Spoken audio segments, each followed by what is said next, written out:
বন্ধুরা, এভাবে যদি ফুলকপি আর পনির আলু একবার বানান, দেখবেন বারবার বানিয়ে খেতে ইচ্ছে করবে। এতই মজা, এতই টেস্ট।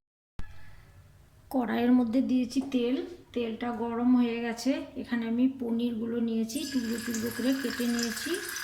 গরম তেলের মধ্যে পনিরগুলোকে দিয়ে দিচ্ছি।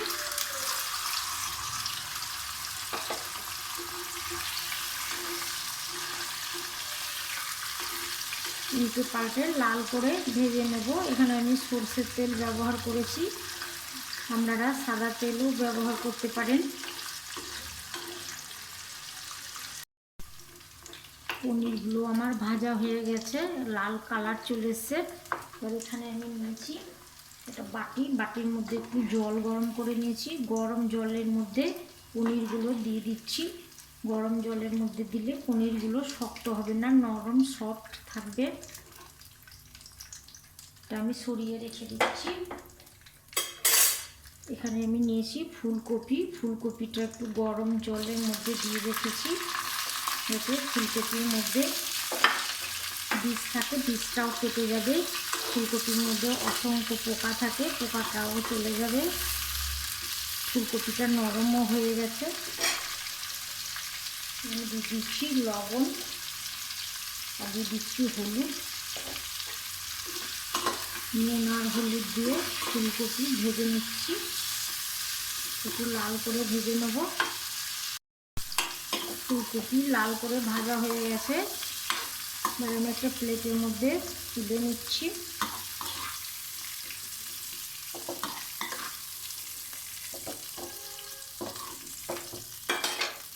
এখানে আমি একটা আলু সেদ্ধ করে নিয়েছি, হালকা করে 50% মতো সেদ্ধ করেছি। এর মধ্যে দিয়ে দিচ্ছি লবণ আর হলুদ। নুন হলুদ দিয়ে আলুকে লাল করে ভেজে নেব। এবার একটা কড়াইয়ের মধ্যে দিয়েছি সরষের তেল। এর মধ্যে আমি দিয়ে দিচ্ছি পেঁয়াজ আর কাঁচা লঙ্কা একসঙ্গে বেটে নিয়েছি। দিয়ে দিচ্ছি আদা রসুন বাটা।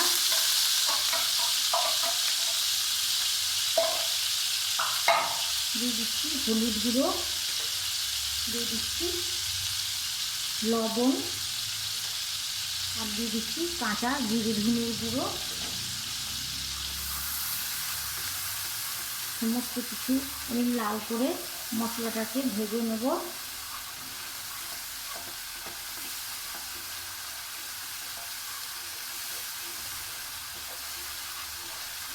আমি লবণটা ভেজে দিচ্ছি।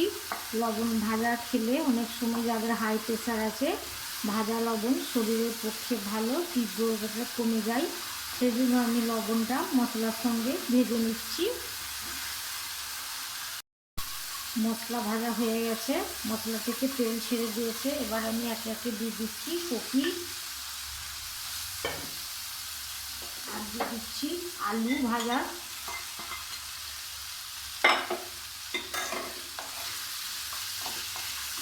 আমার যেহেতু সবগুলো আগে সেদ্ধ করে নেওয়া আছে, সেজন্য বেশি সময় লাগবে না। এখানে আমি দিয়ে দিচ্ছি পনির সমেত পনিরের জল। এখানে আমি গরম জল ব্যবহার করছি। গ্রেভিটা ঝোলটা যেরকম রাখবেন সেভাবে জলটা দিবেন। তো সমস্ত কিছু দিয়ে আমি ঢেকে দিচ্ছি। ঢেকে 5 মিনিট জাল করে নেব। ফিরে আসছি 5 মিনিট পর। ফিরে এলাম 5 মিনিট পর। সব কিছু ভালো করে সেদ্ধ হয়ে গেছে, সমস্ত কিছু ঝোলটাও ঘন ঘন মাখা মাখা হয়ে গেছে।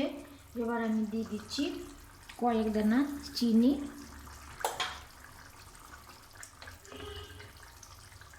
দিয়ে দিচ্ছি একটু গরম মশলা গুঁড়ো দিয়ে দিলাম। এবার আমি দিয়ে দিচ্ছি, উপর থেকে ছড়িয়ে দিচ্ছি ধনেপাতা কুচি।